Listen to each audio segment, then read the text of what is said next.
आज जिस मुकाम पर हूं वो सिर्फ आपकी भावनाओं की वजह से हूं।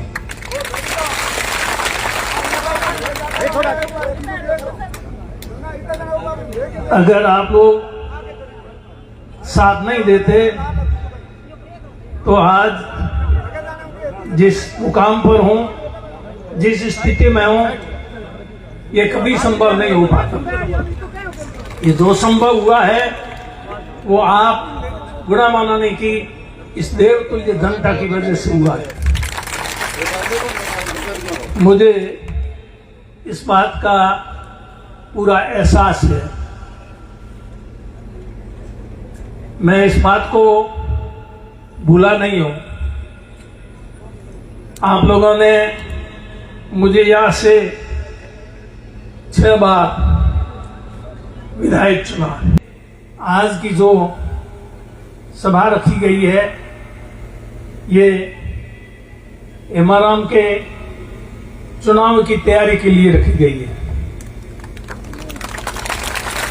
जबकि मैं तो गुड़ामानाली की जनता के दरबार में आप लोगों के बुलावे पर आया हूं। अब आप कहेंगे चुनाव तो आपको लड़ना है। मैं आपकी भावनाओं को समझता हूं। अभी मेरे से पूर्व वक्ताओं ने कहा चुनाव तो मैंने 1980 का भी लड़ा। शुरुआत 1980 से हुई मेरी विधानसभा के चुनाव लड़ने की। उस समय भी मैं गुड़ामानाली से विधानसभा का चुनाव नहीं लड़ना चाहता था। ये बात सबको पता है। सही हो तो मेरी बात पे विश्वास करना, नहीं तो मेरी बात पे कभी विश्वास नहीं। और टिकट घोषित होने के बाद मैं जयपुर तो गया चुनाव लड़ने के लिए, इनकार करने के लिए चुनाव लड़ने से, लेकिन पार्टी का आदेश था कि अब टिकट बदल नहीं सकता, दूसरे को देंगे नहीं, चुनाव आपको ही लड़ना पड़ेगा। चुनाव लड़ा। ये है कि मैंने चुनाव लड़ने से मना कर दिया। ये तो सही है कि यही बनावटी है। ये बनावटी नहीं है।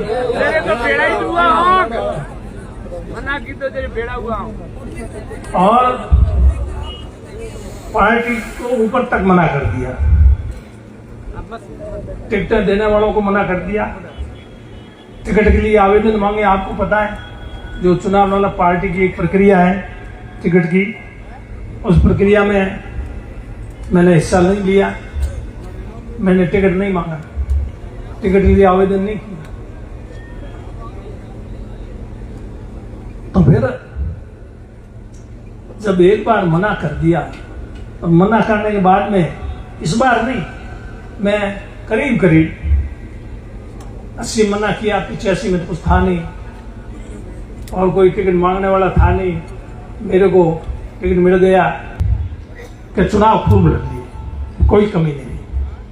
रहा सवाल, आप कह रहे हो हमको छोड़ के जाओगी। मैं छोड़ के कहीं जाने वाला नहीं। मैं यही आप लोगों के बीच में रहूंगा।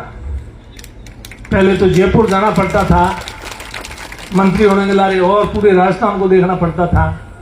कितना मेरे ऊपर काम का बोझ था। मैं उस सारे काम के बोझ से अगर मुक्त हो जाऊंगा तो फिर आप लोगों के बीच में ही रहना और मेरे को करना क्या है 24 ही घंटे। रहा सवाल कामकाज की बात, काम क्या चाहते हो? काम काफी हो गए, बाकी रह गए। मैं तो सोचता था और भी बहुत सारे काम, अभी चुनीलाल जी कह रहे थे काम करवाने में कितनी दिक्कत आती है वो मैं जानता हूं। मेरे साथ रहते हैं वो लोग जानते हैं, जो 24 घंटों मेरे साथ रहते हैं वो जानते हैं। मैं मेरे जो 24 घंटे साथ रहते हैं उनको भी आज लेके आया हूं। मैंने कहा आप भी कुछ बताना तो सही, मेरी स्थिति क्या है।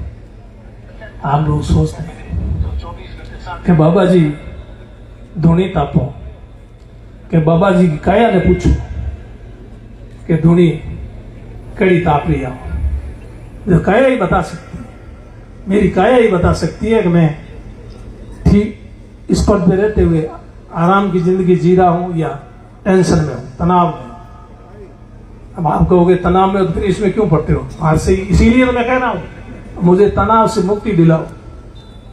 आप लोगों से इस तनाव से मुक्ति चाहता हूं। बात आप, मैंने कहा ना, आप किस बात की चिंता करते, क्यों चिंता करते, मुझे समझ में नहीं आया। किसी का भी राज बने, कोई एमएलए बने, आप लोग बनाओगे वो एमएलए बनेगा। जनता जिसका राज बनाएगी उसका राज बनेगा। कोई गलत नहीं होगा। मैंने आपको कह दिया, गलत नहीं होगा। कितनी बार, मतलब आपको विश्वास इस बात का दिलाता हूं, आपके साथ कोई अन्याय नहीं होगा। आपके कोई कुछ नहीं बिगाड़ सकता। आपके कोई कुछ बिगाड़ने की कोशिश करेगा तो पहले हमारा में आएगा। सुनो, आप कह रहे हो ना आप प्रसादी ले लोगे, आप अगर मेरी बात में सहमति आपने नहीं प्रकट की नहीं तो मैं अन्न पानी त्याग दूंगा। बोलो फिर क्या करोगे? त्याग दूंगा मेरा। हाँ, मैं अन्न पानी त्याग के यहाँ बैठ जाऊंगा, मैं जाऊंगा ही नहीं। फिर क्या कर लोगे? चलो यही रखो, यही मंजूर। चलो कि कौन मानता है खुद।